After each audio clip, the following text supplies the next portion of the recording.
I said that I wanted gunfights on the moon, but now that I got them, I basically spent the whole episode covering my eyes because they were just too tense for me to watch. Hey, Drew here, and I know this is going to be annoying to some of you, but while I initially thought that this was easily the best episode of the season for like the first 2/3 of it, it kind of fell apart for me in the last third, and I found it kind of frustrating in a lot of ways that kind of diminished my enthusiasm for it on the whole.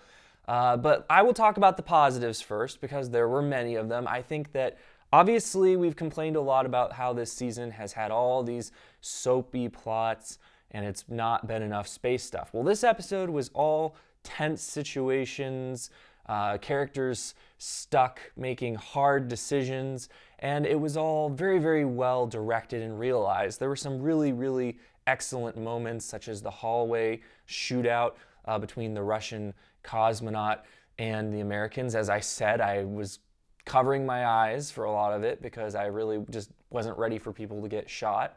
And the moment where Tracy and Gordo sacrificed themselves to keep the base from exploding in a nuclear blast. What an emotional moment. That was really, really well done.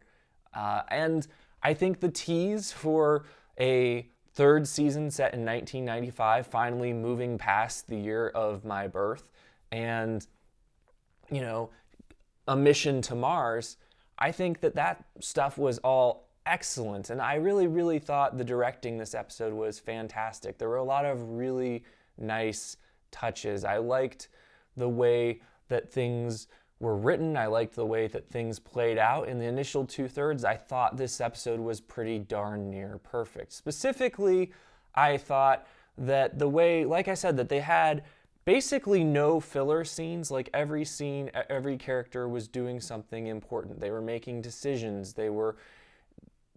And the episode was giving us the payoffs for things that had been set up in the first 9 episodes. Now, I reject the assumption that we had to have 9 episodes where there were a lot of soapy moments and not anything that interesting going on to have this episode. I feel like they could have spent more time on interesting stuff earlier too. I don't think they had to be boring in the early half to have this episode. But putting that aside, I do think that they did a really good job on paying stuff off this episode. And, there were interesting moments where I was like, oh, that's a payoff to that moment earlier on. Like the moment where Molly kind of didn't give Ed and Gordo enough flack for their stunt in the jets. And then this episode, you have this moment where Danny makes this decision that goes against the orders she's been given by Molly. And Ellen turns to Molly and says, "This is why we don't let astronauts off the hook for disobeying orders." And I was like, payoff. That's a great payoff. And there were a lot of moments like that I thought were just really, really good. And like I said, everything was so tense, I could hardly look at the screen for a lot of this episode. The sequence in the hallway, I thought that it was brilliant that they had Tracy watching it going down from her little window, and the use of sound. I've thought that the use of sound with the bullets, how you can't hear the bullets, but you see the horrible, horrible impact of them. I thought that has been really effective all season. And they've given these characters in the hallway just enough development that you see them at least as human beings, if not as like characters that you could name. And, watching her sit there helplessly as the Russian cosmonaut in the background prepares to shoot this American Marine in the back of the head. Oh man, it was really, really tense. I did think they undercut it a little bit with that look that the female Marine gave at the end of the scene when she just kind of she shot down the Russian cosmonaut and then she kind of had this sassy look see, I'm a tough woman. And I'm like, oh, come on. That's not what you would be thinking. You would be freaked out by the fact that your fellow, Marines just got shot. So to me, that was a little bit silly. But I feel like the show on the whole has done a really good job of creating strong female characters. Although sometimes I get frustrated with the way that this is handled, I still feel like on the whole, they've done an excellent job with just having them be characters and not having them, constantly be talking about as a woman, just allowing them to be strong characters rather than making a point about their identity. And I think that's the way that shows should go. I think that it makes a point about their identity by not making a point of their identity. So to me, this moment, having this random chick who, fires back and saves her fellow Marine, I thought that was another example of how the show has shown women being competent, and that's a good thing. I think that the moment where Tracy and Gordo sacrifice themselves, I had a really hard time watching this as well. I knew they were going to die. The whole scene was set up that way. At first, I thought, well, maybe just one of them will die. I think that was what a lot of us had been theorizing this season, was that either Gordo or Tracy was going to die. Nope, they both died. And this moment, though, I thought it was really, really beautiful. I think that a lot of times TV series can get kind of heavy-handed with what they think a marriage should be and how a man and a woman should interact. But this show, it just showed their love for each other and how they were partners in this mission that neither of them could pull off on their own, and both of them going into willing death. And I really admired Tracy for that moment where she said, "Don't let our sons think that you died needlessly because I wasn't allowed to come along to help you." And it's obvious he wouldn't have been able to pull this off on his own, and she wouldn't have been able to pull it off after he was dead. So it was a good thing they went together for the sake of the space station. And it was a challenging decision. Now, I question whether it was necessary because it seems like things de-escalated, and there wasn't really a timeline on how long it was going to be before this nuclear reactor exploded. But to me, it's like, well, did they have to go out and do that? Was that necessary? I know that you can't exactly have like a timer, like a Mission Impossible movie where it's like, here's how long until it goes off. But still, I feel like they could have increased the tension a little bit more on that front just to make it clear that their sacrifice was necessary. But this it wasted me emotionally. I was weeping as it was going on. I know it's a cheesy moment, but it moved me deeply, I would have to say.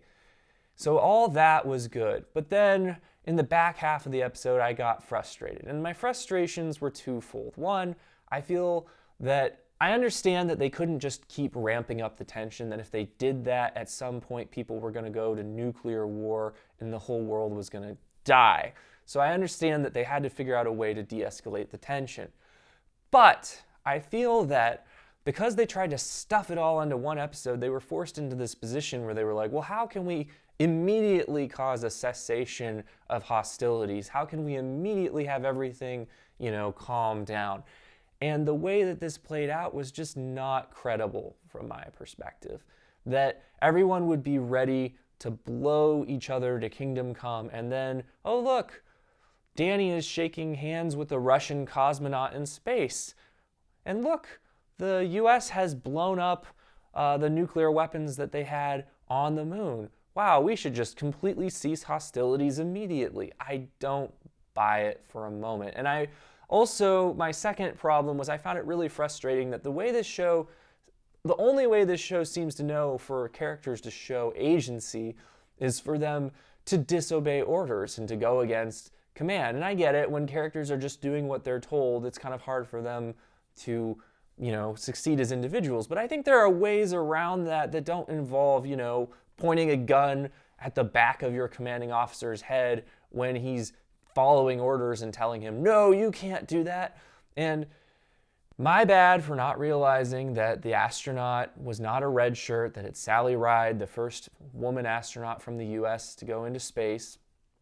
My bad, I'm just ignorant. I think a lot of people from my generation, because the space race ended and before, we were really paying attention to it, we just don't have the same level of knowledge of these astronauts and the same level of appreciation for them as individuals that people from different generations do in the past. And I think that's partly what this show is exploring. Like, what if the space race had stayed relevant? What if the US had abandoned it, as some of you have pointed out to me?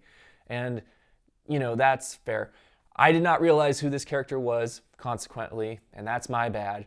But this moment, it's a bad moment, I think, because the whole point of this episode, the title is The Gray. It's trying to make the point that Karen made so eloquently, not last episode, about how we don't live in a binary world. Most of us live in the gray, and we have to kind of go in between two extremes. And this is kind of similar to a screenwriting concept where you don't want to tell the audience, here's the two options, and then have the main character pick one of the two options. You want the main character to be like between a rock and a hard place, and then they pick banana, an unexpected choice that shows that they've internalized some lesson that they've learned over the course of the story. And, technically this is doing that, but I feel like Ed's decision to use his missiles to denuclearize the moon, essentially, like, one, it kind of comes out of nowhere, and two, like, there's a couple problems with it. One, he's disobeying orders, which again, I really don't think that astronauts would be disobeying orders as frequently as they do this episode. Haven't even talked about Danny yet. But secondly, I think the problem with this decision is that it's really hard to believe that this would actually accomplish what it accomplishes in this episode, or that he would actually think that it would accomplish what it accomplishes this episode. But essentially, he didn't make a non-binary choice. Like, if you're asking, did he choose to nuke the Russians on the moon or to shoot them with a missile, or did he not choose to do that? He chose not to do that, and he chose to shoot something else instead. So it was a binary choice. It doesn't really prove the point about the gray that the episode was trying to make.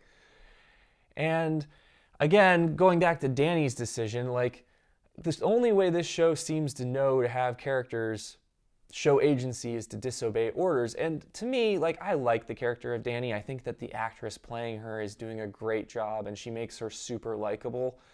But the decision here made no sense, because she's like, I'm tired of being told that next time will be my turn. I'm tired of being overlooked.